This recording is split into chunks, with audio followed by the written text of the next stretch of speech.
Monsieur le ministre chargé de l'Industrie et de l'Énergie, Monsieur Ferracci. Merci. Merci, Monsieur le Président. Mesdames les ministres, Mesdames et Messieurs les sénateurs, qu'il me soit permis, avant de commencer les réponses aux propos des différents orateurs de groupe, qu'il me soit permis de remercier l'ensemble des intervenants à ce débat. Je pense que c'est un débat utile, c'est un débat qui va nous permettre d'enrichir nos convictions et, comme le Premier ministre l'a dit, de faire évoluer la programmation pluriannuelle de l'énergie, car c'est l'engagement que nous avons pris. Ces débats ne sont pas des débats pour débattre, ces débats sont des débats pour faire évoluer la stratégie que nous portons, et ils viennent évidemment compléter un certain nombre de consultations qui ont eu lieu ces dernières années autour de la programmation pluriannuelle de l'énergie. Je souhaite, pour ma part, que le caractère documenté, factuel, basé sur les faits, qui a gouverné les interventions de la plupart des intervenants, demeure le fil conducteur de nos échanges, et je vais essayer de m'y tenir dans mes réponses. Il m'appartient de rappeler un principe, et je ne vais évidemment pas refaire le discours liminaire du Premier ministre, mais un principe qui guide la stratégie énergétique que porte ce gouvernement, c'est le principe de sortir d'une forme de dépendance, une dépendance vis-à-vis des énergies fossiles. Je ne reviens pas sur le coût des énergies fossiles qui pèse aujourd'hui à hauteur de 60-70 milliards d'euros par an sur notre balance commerciale, et parfois beaucoup plus lorsque certains pays, comme la Russie, en viennent à utiliser le gaz comme une arme de guerre, et que cela nous coûte quelques dizaines de milliards d'euros supplémentaires pour protéger les Français à travers un bouclier énergétique. Cette dépendance, elle est extrêmement coûteuse. Cette dépendance, elle nous empêche de prétendre à une véritable souveraineté énergétique, et c'est fondamentalement sur cet objectif que se fonde notre action, avec le souci de rendre notre système énergétique résilient, c'est-à-dire faire face aux crises, faire face aux ruptures d'approvisionnement, de le rendre pilotable, faire face aux modifications qui peuvent intervenir dans la consommation, et c'est particulièrement le cas pour l'électricité, et le rendre également compétitif. Un certain nombre d'orateurs ont évoqué les sujets de compétitivité, je vais y revenir. Je pense que c'est un des critères absolument essentiels qui doit gouverner notre stratégie énergétique. Dire enfin, avant de répondre aux orateurs, que le débat va se poursuivre. Le Premier ministre s'y est engagé. Les analyses qui ressortent des échanges que nous avons seront prises en compte dans la programmation pluriannuelle. L'examen de la proposition de loi du sénateur Daniel Gremillet va intervenir à l'Assemblée nationale vers la mi-juin. Et évidemment que cet examen pèsera également sur le rendu final de la PPE. Et dire également, évidemment, que le groupe de travail animé par le député Antoine Armand et le sénateur Gremillet contribuera à toutes ces évolutions. J'en viens maintenant aux propos tenus par les uns et les autres, dans l'ordre des orateurs. Monsieur Gremillet, je ne sais, il est là-bas. Vous avez évoqué la nécessité pour la programmation pluriannuelle de l'énergie d'adapter les objectifs. Nous souscrivons à ce principe. Nous avons besoin de souplesse, nous avons besoin d'agilité. Vous dire simplement, et vous le savez évidemment, que les objectifs ont déjà été adaptés dans la proposition qui a été mise dans la consultation à la fin de l'année 2024. À titre d'exemple, les objectifs en termes de capacité installée photovoltaïque sont passés d'une fourchette de 75 à 100 MW à une fourchette de 65 à 90 MW. C'est-à-dire que nous sommes évidemment ouverts à ce principe et nous l'avons déjà mis en œuvre. Sur l'adaptation, a également été introduit dans la PPE le principe d'un suivi de l'électrification, parce que ça rejoint un certain nombre de remarques qui ont été faites. Il faut que les usages progressent au même rythme que les capacités installées. Et ça suppose d'avoir un suivi très fin, quantitatif, des consommations électriques et du processus d'électrification sur le volet des usages. Vous avez appelé à sortir d'une logique de décroissance. Vous dire, mais je pense que ça a été souligné par un certain nombre d'orateurs, que la PPE ne participe aucunement d'une logique de décroissance. Certes, l'objectif de consommation énergétique globale baisse entre 2022 et 2035. Il passe de 1509 TWh en 2022 à peu près 1100 en 2035. Mais cette baisse ne signifie absolument pas que l'on s'inscrit dans une logique qui vaudrait limitation de la production, limitation de l'activité, limitation de l'emploi. C'est une logique qui s'appuie sur les principes de sobriété et d'efficacité énergétique. Et je pense que c'est important de le rappeler parce que derrière ce terme de décroissance se logent parfois des idées qui ne correspondent pas à ce que porte la PPE. Vous avez, et je le redis, souligné la nécessité de ne pas opposer les ENR et le nucléaire. Et la proposition de loi que vous avez, et je vous en remercie, le gouvernement vous en remercie, portée, a fait l'objet de beaucoup d'échanges qui permettent de trouver cet équilibre et qui permettent de mettre en place les principes de pilotabilité, de résilience et de compétitivité que j'évoquais. La construction des EPR est de l'ordre du discours.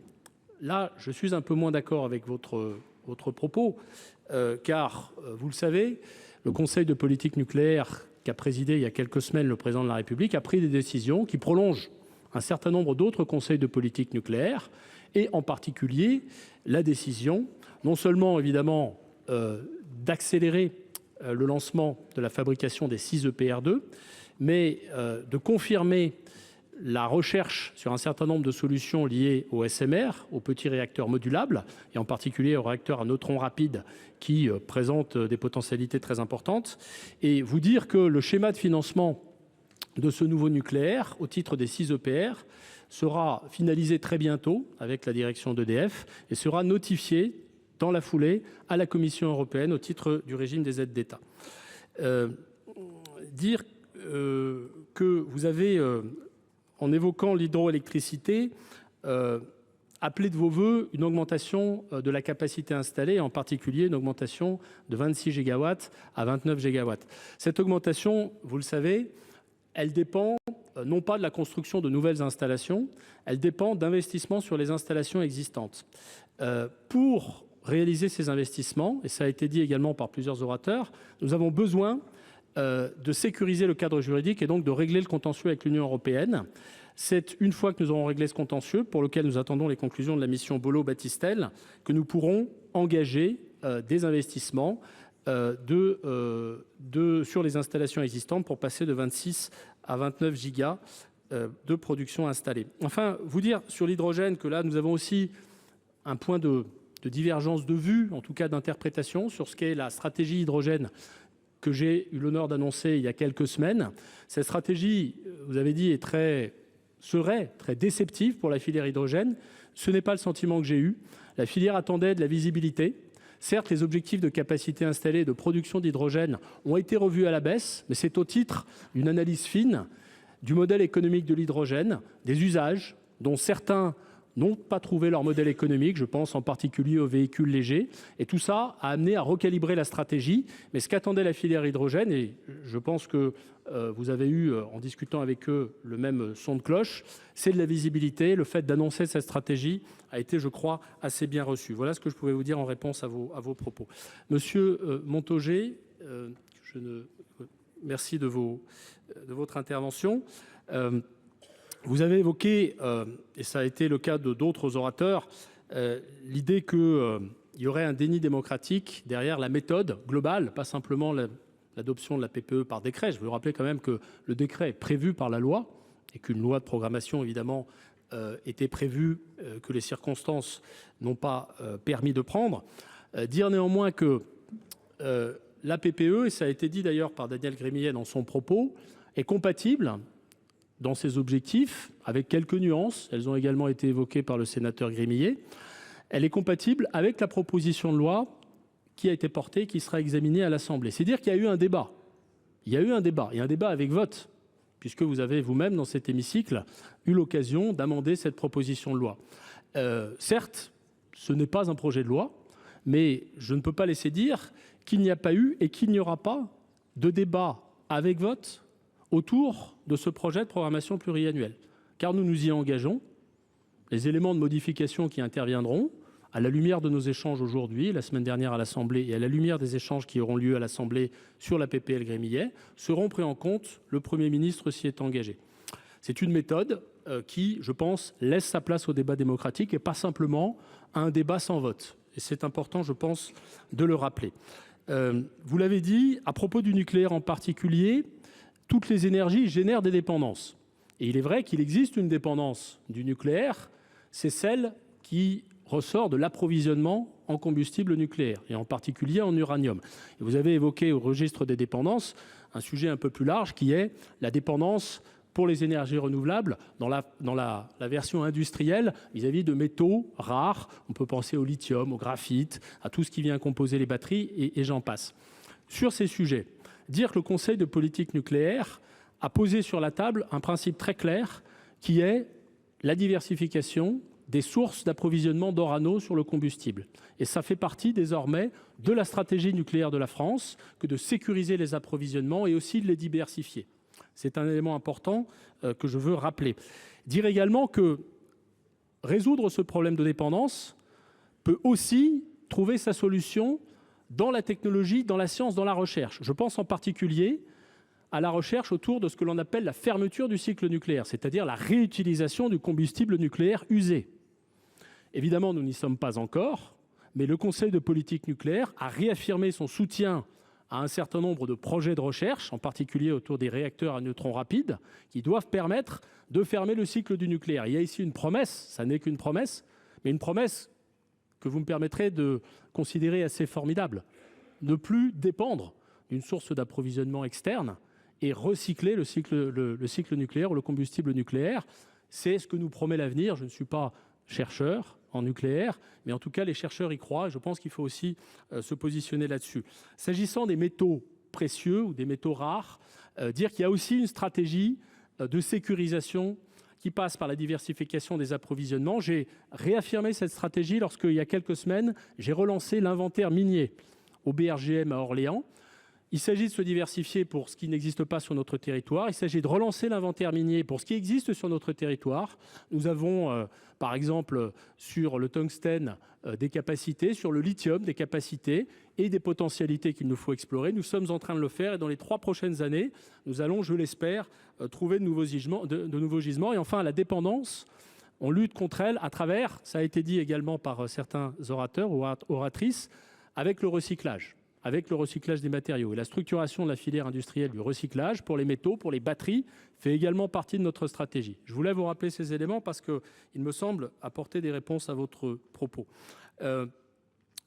Vous m'avez interpellé sur des sujets qui ne sont pas de l'ordre de l'énergie, mais de l'ordre de la politique industrielle. Nous aurons, je pense, l'occasion d'en débattre plus largement. Mais vous dire qu'il faut calibrer, ou il faudrait calibrer notre politique et trajectoire énergétique sur des projections d'emplois industriels ou d'activités industrielles, moi je pense qu'il faut inverser cette logique. Il faut partir du principe que la création d'emplois industriels, la création d'activités, le maintien de l'emploi industriel, nous le voyons avec Arcelor, avec qui je discutais encore il y a quelques heures et quelques jours, dépend à l'inverse de notre capacité à fournir à nos industriels des prix de l'énergie compétitifs. Donc moi j'ai envie d'inverser la logique.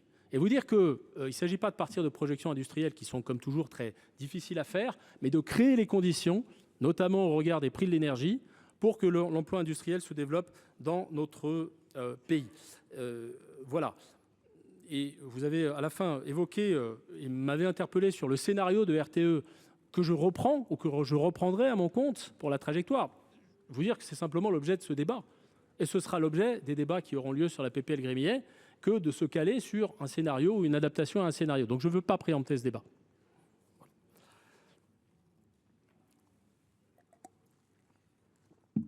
Monsieur Chauvet, j'essaie de repérer les interlocuteurs. Vous l'avez dit, et d'autres orateurs ont également insisté sur ce point, s'inscrire dans la trajectoire de la PPE, c'est s'inscrire dans une trajectoire volontariste en termes d'électrification. Et certains ont des doutes, compte tenu de ce que le Premier ministre a rappelé, d'autres ont rappelé, compte tenu du constat d'une stagnation de la consommation d'électricité que l'on constate depuis un certain nombre d'années. Dire qu'il y a une stratégie d'électrification qui se déploie et que nous déployons à travers plusieurs leviers. J'en cite trois grands axes. C'est la décarbonation de l'industrie au sens large. C'est les milliards d'euros que nous mettons au titre du plan France 2030, au titre de la compensation carbone, pour accompagner nos industriels électro-intensifs dans leur stratégie de décarbonation. Et vous le savez, nous avons le dossier Arcelor en ce moment, sur lequel l'État s'est engagé, si d'aventure des investissements étaient consentis, à financer la décarbonation autour de 850 millions d'euros. Donc nous finançons les efforts d'investissement sur le registre des mobilités. Je pourrais ajouter aussi la stratégie qui concerne les data centers. Un data center de grande puissance, d'1 gigawatt, c'est 8 TWh de consommation annuelle. Si on veut faire progresser la consommation d'électricité dans notre pays, installons des data centers et concrétisons les projets d'investissement qui ont été annoncés notamment lors du sommet sur l'intelligence artificielle par le président de la République. Je pense que c'est un élément important. Les mobilités, nous maintenons un bonus. Les Allemands l'ont supprimé. Nous le maintenons avec une baisse des crédits parce que vous connaissez notre situation budgétaire, mais nous le maintenons. Nous maintenons le leasing social avec des modalités de financement différentes et nous appuyons sur des leviers d'électrification qui s'appuient notamment sur la demande de véhicules électriques en incitant à l'électrification des flottes professionnelles. Nous avons fait adopter en PLF 2025 un amendement gouvernemental qui crée des incitations fiscales pour les entreprises à électrifier leur flotte. Un véhicule sur 2 vendu neuf aujourd'hui en France est acheté par une flotte d'entreprises. Il y a un levier considérable d'électrification. Nous appuyons sur ce sujet-là. Enfin, sur le logement, nous soutenons, vous le savez, la filière des pompes à chaleur. Nous soutenons le basculement du fossile vers d'autres sources qui ne sont pas forcément d'ailleurs de l'électrification, qui peuvent être de la chaleur renouvelable. Et nous allons continuer à le faire. Vous avez évoqué le sujet de l'acceptation ou de la faible acceptation sociale des ENR. Il n'a échappé à personne qu'il y a de la conflictualité autour d'un certain nombre de projets d'ENR. Je souscris tout à fait à votre propos quand vous évoquez la nécessité de s'appuyer sur les infrastructures existantes pour les faire évoluer vers des éoliennes plus performantes, des panneaux photovoltaïques plus performants, mais sans artificialiser plus avant les sols. Je pense que c'est un angle qui est évidemment très vertueux. Dire également que l'expérience que j'ai accumulée en tant que ministre de l'Industrie et ministre de l'Énergie me laisse penser que l'acceptabilité sociale, elle passe aussi par la démonstration que derrière les ENR, il y a des emplois industriels dans nos territoires. Et je le constate tous les jours.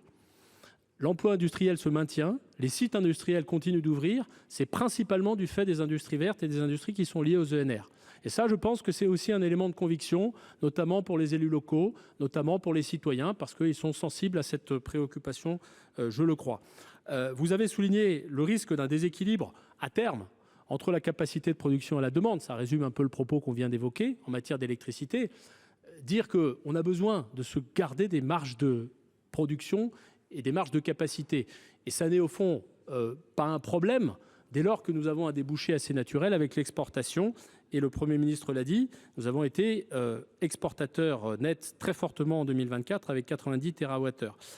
Enfin, je veux vous répondre sur la question du lancement rapide des EPR que vous appelez de vos voeux. Je l'ai dit en répondant à M. Grémillet, le schéma de financement sera très prochainement finalisé, sera très prochainement notifié à la Commission européenne. Vous dire également qu'en réalité, la construction des composants de ces EPR2, elle a déjà commencé. Si vous allez à l'usine Framatome du Creusot, que j'ai visité il y a quelques mois, sont produites des cuves qui vont être celles des EPR2, des futurs EPR2. Donc la réalité, c'est que la filière s'est déjà mise en mouvement, a déjà fait son programme de gestion des ressources humaines. C'est 100 000 recrutements dans la filière nucléaire qui nous seront nécessaires dans les 10 prochaines années pour alimenter le programme du nouveau nucléaire. La filière est déjà en marche, mais je vous le dis, la décision d'investissement, elle sera prise dans les prochains mois sur la base des échanges qui auront été faits avec la Commission européenne.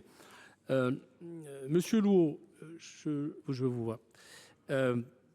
Vous avez rappelé, et vous avez évidemment raison de le faire, que nos industriels ont besoin de prix compétitifs. Dire et rappeler à cet égard qu'un certain nombre de dispositifs existent déjà pour soutenir les industriels, et en particulier les industriels les plus électro-intensifs, au titre des prix de l'électricité. Le taux d'accise pour ceux qui sont les plus électro-intensifs, c'est-à-dire pour lesquels la production, le processus de production implique plus de 6 € de valeur ajoutée rapportée au kilowattheure. Et ceux qui sont également les plus exposés à la concurrence internationale ont un taux d'accise de 50 centimes d'euros par rapport à un taux d'accise général qui est au-delà de 30 €. Donc il y a des dispositifs qui soutiennent très nettement nos industriels électro-intensifs. Mais il faut aller plus loin, je vous rejoins. Vous avez souligné, vous avez cité dans vos propos les CAPN, les contrats d'allocation de productibles nucléaires, ces contrats qui sont en négociation, vous le savez, entre EDF et nos industriels. Je veux vous témoigner ma confiance au regard du contexte actuel sur la capacité, avant le 1er janvier 2026, puisque c'est ça le délai que nous avons, le post-ARENH, à signer un volume significatif de contrats pour les industriels électro-intensifs. Bernard Fontana est désormais président à la tête d'EDF et je pense que son parcours témoigne pour lui de sa sensibilité à la problématique des industriels et à la nécessité de leur permettre de lutter à armes égales dans la compétition internationale. Nous verrons, je ne préempte pas évidemment ce qui sera signé, ce qui sera annoncé, mais nous aurons l'occasion de faire un bilan et je tiendrai au courant évidemment la représentation nationale de l'évolution de la signature de ces contrats. Alors j'y ai un petit peu répondu, j'ai cru comprendre que votre propos évoquait l'idée que la PPE aurait une dimension décroissante. Je m'inscris encore en faux dans cette analyse très directe des chiffres de consommation énergétique globaux. Encore une fois, c'est en appuyant sur l'efficacité et la sobriété qu'on peut consommer moins, mais certainement pas en désindustrialisant le pays. Et c'est en tant que ministre de l'Industrie et de l'Énergie que je vous parle. Vous avez parlé des CSPE, des charges de service public. Je pense qu'il faut qu'on ait ce débat sur les CSPE. D'abord, rappelez que les projections qui figurent dans la PPE, vous l'avez d'ailleurs bien dit, au titre des CSPE, en termes de coûts, dépendent par nature du niveau des prix de marché. Et chacun sait qu'il est très difficile de prévoir les prix de marché sur des horizons aussi lointains. Néanmoins, nous nous sommes livrés par un souci de transparence à cet exercice. Rappelez quand même que les CSPE peuvent coûter à l'État lorsque les prix de marché sont inférieurs aux contrats signés, mais qu'elles peuvent aussi rapporter à l'État. C'était le cas en 2022-2023. Pardonnez-moi, 6 milliards d'euros sont rentrés dans les caisses. Vous allez me dire que c'est une situation exceptionnelle, mais notre système et le modèle économique que nous portons doit aussi permettre de pallier à ce type de situation exceptionnelle.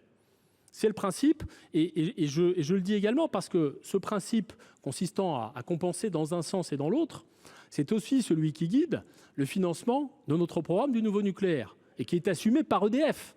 Au titre du nouveau nucléaire, avec un contrat pour différence. C'est le même principe.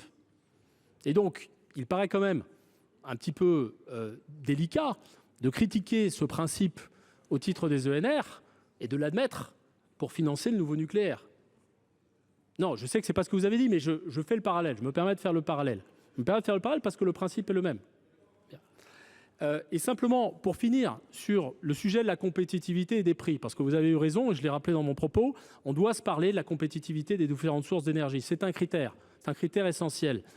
Un certain nombre d'ENR sont aujourd'hui compétitives, y compris vis-à-vis du nucléaire existant. Je ne parle même pas du nouveau nucléaire qui coûtera plus cher parce que les EPR2 coûtent plus cher.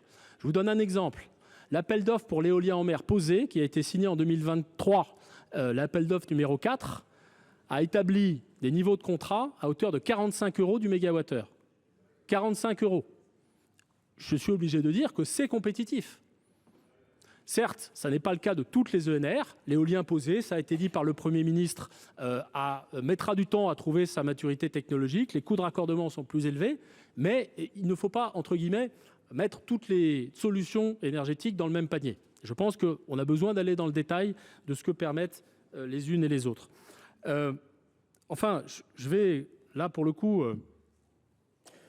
vous me permettre de formuler une circonspection assez forte sur l'idée qu'on peut aller, je reprends votre propos, on peut aller sans problème dans la prolongation du fonctionnement de nos réacteurs existants vers 60, 70, 80 ans. C'est ce que vous avez expliqué. Et vous avez dit, la SRN le dira bientôt. Alors, rappelez que le processus par lequel nous sécurisons la prolongation qui a été annoncée par le président de la République des réacteurs existants, c'est un processus qui est basé d'abord à chaque visite décennale sur une analyse d'EDF, analyse qui est ensuite validée par la SRN. Et je pense qu'il ne faut pas mettre la charrue avant les bœufs. Et moi, je ne préempterai jamais ce que seront les conclusions de la SRN. Peut-être qu'ils diront ce que vous évoquez, peut-être qu'ils diront, au regard des contraintes diverses et variées, technologiques, industrielles, au regard des contraintes de gestion du combustible, au regard des contraintes multiples qui surgissent au moment de prendre une telle décision, eh bien, il faut être prudent. Donc, je pense très sincèrement que là, il ne faut pas troquer la nécessaire précaution contre un volontarisme effréné. Je suis volontariste et je soutiens la démarche de grand carénage, Mais encore une fois, il faut un processus, et ce processus, c'est d'abord d'avoir la sécurité des avis de la SRN. Monsieur Buy, merci de votre propos. Évidemment, je souscris complètement à l'idée que la souveraineté passe par la décarbonisation.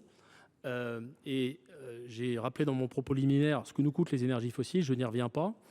Vous m'avez posé des questions précises, et en particulier s'agissant des nouveaux EPR, ceux qui pourraient, les 8, qui pourraient faire l'objet d'une décision d'ici la fin 2026. Il faut dire que le processus d'instruction sur ces nouveaux EPR2 est en cours, qu'un certain nombre de sites, ils sont au nombre de 12, sont envisagés. Je ne peux évidemment pas communiquer sur ces sites pour des raisons que vous comprendrez bien. Que 5 ont déjà fait l'objet d'une étude d'EDF au regard de beaucoup de critères d'hydrogéologie, aux critères de gestion des déchets, de bien des critères qui assurent ou non de la viabilité du site pour accueillir un EPR2, et que la décision, ça a été rappelé par le président de la République lors du Conseil de politique nucléaire, sera prise d'ici la fin 2026, au moment où ce qu'on appelle la décision finale d'investissement sur les 6 premiers EPR, c'est-à-dire le lancement formel, sera annoncé. Vous avez interrogé sur les manières de développer l'éolien offshore. J'ai envie de vous dire, si on veut développer l'éolien offshore, il y a une solution assez simple et directe, c'est de publier le décret de la PPE. Pourquoi ? Parce que la publication de ce décret est une condition nécessaire au lancement des futurs appels d'offres sur l'éolien offshore. Et il y en a un qui est prêt, qui ne demande qu'à être lancé, mais qui a besoin du cadre juridique de la PPE et donc de la prise du décret pour être lancé.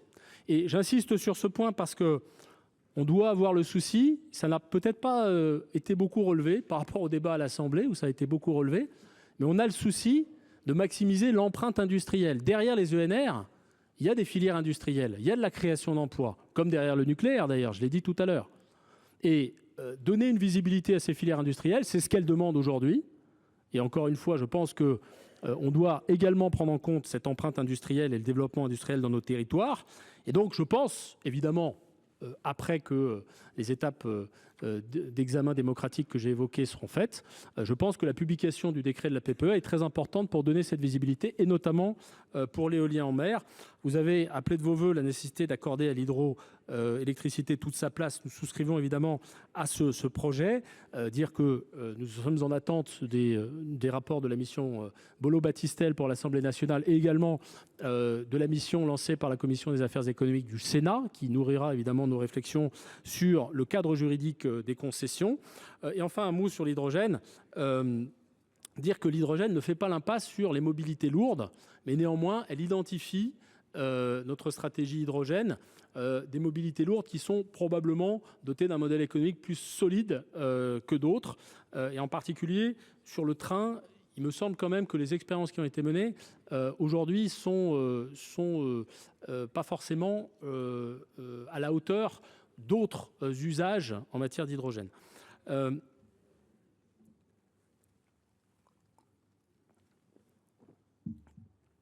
Monsieur Gay, qui est parti, c'est dommage. Mais je suis certain que les messages seront relayés fidèlement. De toute façon, tout ça est enregistré. Une critique sur le déni démocratique et sur le fait que la programmation pluriannuelle de l'énergie, on l'attend depuis 3 ans. C'est ce que M. Gay a dit. Alors, je ne reviens pas sur les circonstances politiques, et je souscris au fait que ça n'est pas un argument complètement valable, mais je rappelle quand même qu'il y a eu consultation, M. Gay l'a d'ailleurs évoqué, avec 50 000 participations citoyennes, la participation de 50 000 citoyens, qu'il y a des débats, qu'il y a une proposition de loi, et évoqué à propos du groupe de travail Armand Grémillet, le comble du déni démocratique. Là, vous me permettrez quand même d'émettre un petit peu de surprise. Qu'un groupe de travail composé de parlementaires, députés et sénateurs soit le comble du déni démocratique, pour vous, pour moi qui suis un ancien parlementaire, c'est tout de même un tout petit peu surprenant. Donc je ne souscris pas à cette approche, vous l'aurez compris. Je souscris en revanche à ce que dit M. Gay quand il dit que l'urgence, c'est de sortir du fossile. Nous avons un point de convergence sur ce sujet. Il a dit que le fossile, c'était 40%, c'est même 60% de notre mix énergétique. Et il est évident qu'il faut limiter notre dépendance. M. Gay a en revanche émis une idée qui ne correspond pas à la réalité quand il a dit que si les ENR ne produisent pas, au titre des contrats qui sont signés, elles sont, je cite, payées à ne rien faire. Non, si elles ne produisent pas, elles ne sont pas payées. Il n'y a aucun rendement à ne pas produire lorsqu'on est une ENR. Non, lorsqu'elles ne produisent pas, elles ne sont pas payées. C'est vraiment très important. Une critique sur le rabot de MaPrimeRénov'. Oui, les circonstances budgétaires ont fait que MaPrimeRénov' a été amputée d'une partie de ses crédits, mais ce dispositif continue. Et je veux quand même rappeler que c'est les majorités qui se sont succédées depuis 2017 qui ont décidé la création de ce dispositif. Ce que personne n'avait fait et aucun bloc majoritaire ne s'était engagé de manière aussi résolue dans la rénovation thermique des logements qu'à partir de 2020, au 1er janvier, au moment de la création de MaPrimeRénov'. Monsieur Gay a indiqué que rien n'était fait pour pallier au photovoltaïque chinois. Ça n'est pas vrai. Il y a aujourd'hui 2 usines de photovoltaïque en France et il y a, ça a été rappelé par le Premier ministre, plusieurs projets de gigafactories de panneaux photovoltaïques qui sont aujourd'hui en train de consolider leur modèle économique, mais qui verront le jour et avec le soutien de l'État qui est également en discussion. Donc là aussi, je pense que nous avons une stratégie qui n'est pas une stratégie consistant à produire tous les panneaux dont nous avons besoin, mais qui est une stratégie nous permettant d'avoir une forme de résilience sur la production de panneaux pour toutes nos installations photovoltaïques, et c'est quand même important de le rappeler. Enfin, je veux en terminer avec une affirmation qui ne correspond à aucune donnée statistique et à aucun élément factuel qui soit à ma disposition. C'est l'idée qu'en 2026, les prix de l'électricité augmenteraient de 10%. Les simulations dont nous disposons, sur la base du schéma qui va prendre la suite de l'Arenh, n'indiquent absolument pas d'augmentation des prix. Et je veux rappeler que les prix de l'électricité au titre des tarifs réglementés de vente, ils ont baissé de 15% au 1er février. Donc ici, je serais heureux de prolonger le débat avec M. Guest sur ce que sont ces sources, parce que pour moi, elles ne reposent sur rien, je dois le dire. Madame la présidente Carrère, qui est là-bas, évidemment, je ne redis pas que je suis d'accord avec l'idée de sortir de la dépendance, que je suis d'accord avec ce point très important que vous avez souligné, peser chaque denier public. C'est le terme que vous avez utilisé, avec le souci que je vais exprimer de manière double. Peser chaque denier public, d'une part pour décarboner, ça veut dire maximiser la dépense publique au regard du coût d'abattement. Combien coûte l'abattement d'une tonne de CO2 ?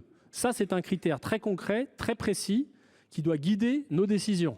Et ici, je parle un petit peu pour ma paroisse de ministre de l'Énergie.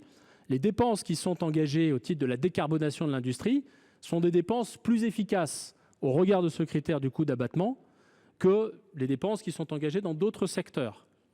1 euro dépensé pour la décarbonation de l'industrie produit plus d'efficacité. Et je pense qu'il faut évidemment utiliser ce critère. Vous avez dit qu'il faut également minimiser les risques. Je ne peux que souscrire, y compris à la lumière de l'épisode espagnol, dont je veux quand même dire que, je le redirai dans un instant, nous ne disposons d'aucun élément de piste et d'enquête probant, mais j'y reviens dans un instant. Mais il faut diversifier les sources, c'est évident. On l'a vu en 2022-2023, lorsque notre parc nucléaire a connu des difficultés importantes du fait de la corrosion sous contrainte, les ENR ont pris le relais et l'importation électrique a également pris le relais. Donc il est évident que les flexibilités et la diversification des sources d'énergie sont une solution. Et enfin, relancer les investissements dans l'hydro, je vous l'ai dit, c'est notre but. Pour ça, il faut sécuriser le cadre juridique et résoudre le problème du contentieux avec l'Union européenne. Monsieur Jadot, juste un débat. J'ai la faiblesse de croire que ce n'est pas juste un débat. D'abord parce que ce que vous évoquez, à savoir la nécessité, par exemple, de prendre en compte le contexte géopolitique, l'Ukraine, vous avez cité l'Ukraine, j'y souscris parfaitement et le Premier ministre y a souscrit. Ça renforce dans notre esprit la nécessité de sortir des fossiles. de sortir de la dépendance. Le contexte ne remet pas en question cette stratégie, il la renforce. C'est ce que je crois très profondément. Vous avez évoqué, je vais y revenir avec un peu de détail, le coût des EPR2, qui aujourd'hui, je le dis, dans les analyses qui font l'objet de la réflexion sur le schéma de financement qui sera notifié à la Commission européenne bientôt, c'est 67 milliards d'euros. Donc moi, je ne me situe pas dans un coût du programme à 100 milliards, je vous le dis. Maintenant, nous sommes bien placés pour savoir que les programmes peuvent évoluer, mais aujourd'hui, l'hypothèse de travail sur laquelle nous sommes, c'est bien 67. Je vais vous le dire parce que c'est ce qui sera officialisé lors de la notification. C'est important. Dire que, comme vous l'avez dit, le nouveau nucléaire ne serait pas finançable. Vous l'avez répété à plusieurs reprises. Je ne souscris pas à ce propos. Je ne souscris pas à ce propos. Pourquoi ? D'abord parce que c'est un peu une preuve presque par l'absurde. Nous allons proposer un schéma de financement à la Commission européenne. Ce schéma de financement, il est équilibré avec deux composantes. Un prêt garanti, un prêt bonifié de l'État à EDF, dont le quantum est encore à déterminer de manière très précise, mais qui sera au-dessus de 50%, et ce qui correspond à d'autres schémas de nucléaire, comme le projet du Dukovany en République tchèque.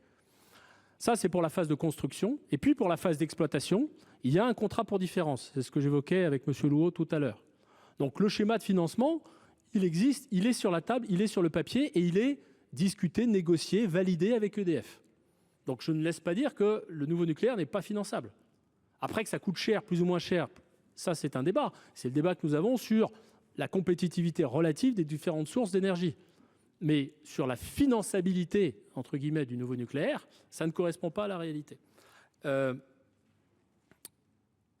vous dites, j'évoque un autre sujet, que les ENR correspondent à la quasi-totalité des capacités qui s'installent en Europe, alors là, je surinterprète votre propos. La France n'est pas seule à investir sur le nucléaire en Europe. Je suis à la tête d'une alliance des pays du nucléaire qui a été lancée par ma prédécesseure Agnès Pannier-Runacher il y a maintenant 2 ans, qui mêle une dizaine de pays aujourd'hui, qui, pour certains, ont des réacteurs installés sur leur territoire, qui, pour d'autres, envisagent d'installer des réacteurs, et qui, pour tous, défendent le nucléaire et défendent la neutralité technologique au niveau européen, c'est-à-dire le fait que puisse être financé le nucléaire au même titre que les énergies renouvelables. Et donc, je ne peux pas laisser dire que nous serions une sorte d'îlot en Europe, même si ce n'est pas ça que vous avez dit, mais néanmoins, ce n'est pas ça que vous avez dit, je le sais, mais dire que, je vais reprendre votre propos, il y a aussi une dynamique en faveur du nucléaire en Europe. Il y a aussi une dynamique en faveur du nucléaire en Europe, et je pense qu'il est important de le répéter. Vous avez évoqué l'idée que nous freinerions l'électrification. En freinant l'électrification, c'est le propos que vous avez utilisé. Je ne reviens pas sur tout ce que j'ai dit, sur toutes les mesures qui soutiennent l'électrification, avec des contraintes budgétaires que vous connaissez, qui sont les nôtres, que nous assumons. Mais encore une fois, je ne peux pas vraiment laisser dire que nous freinons l'électrification. Enfin, dire que nous attaquerions ou que l'agenda climatique serait attaqué. La France, vous le savez mieux que quiconque ici, est à l'origine des accords de Paris. Nous défendons l'agenda qui est issu des accords de Paris. Nous défendons l'objectif de décarbonation en 2050. Nous le défendons et nous continuerons à le défendre, mais je mets cet élément qui est très important et qui traduit la position du gouvernement. Nos objectifs de décarbonation doivent être rendus compatibles avec une politique industrielle ambitieuse. Il faut une politique industrielle qui ne soit pas laissée au rebut. Et les ambitions climatiques, aujourd'hui, elles doivent être assorties d'une politique industrielle, en particulier au niveau européen, qui soit ambitieuse. C'est le message que j'ai porté à tous les commissaires que j'ai rencontrés dans toutes leurs thématiques. C'est très important de le dire. Notre agenda climatique, il demeure, mais il doit être assorti de mouvements ambitieux, de protection commerciale, de soutien à l'industrie au niveau européen. Et je continuerai à défendre ce point de vue. Enfin, Monsieur Hochart, je ne sais pas où il se trouve, peut-être qu'il est parti. Bon, bah écoutez, s'il n'y a pas d'autres représentants de son groupe, je ne vais pas... Si, je vais quand même répondre à M. Hochart au titre d'un élément sur lequel j'avais dit que je m'exprimerais tout à l'heure, c'est sur la panne espagnole. M. Hochart a dit quelque chose, il a dit que les premiers rapports d'experts en Espagne et au Portugal tentent à montrer que l'origine de la panne tiendrait au mix énergétique espagnol qui, comme chacun le sait, repose plus sur des renouvelables. Je le dis, après avoir hier échangé avec mon homologue espagnol, Sarah Aguisen Munoz, et avoir longuement échangé avec RTE sur les premières analyses que RTE est capable de nous fournir, aujourd'hui, il est impossible d'affirmer quoi que ce soit sur l'origine de cette panne. Aujourd'hui, il est impossible d'affirmer quoi que ce soit sur l'origine de cette panne. Et pour cette raison-là, je ne préempterai aucune interprétation. Voilà, j'en ai terminé. J'ai peut-être été trop long, je vous prie de m'en excuser. Mais en tout cas, je remercie très chaleureusement au nom du gouvernement l'ensemble des intervenants et des participants au débat. Merci.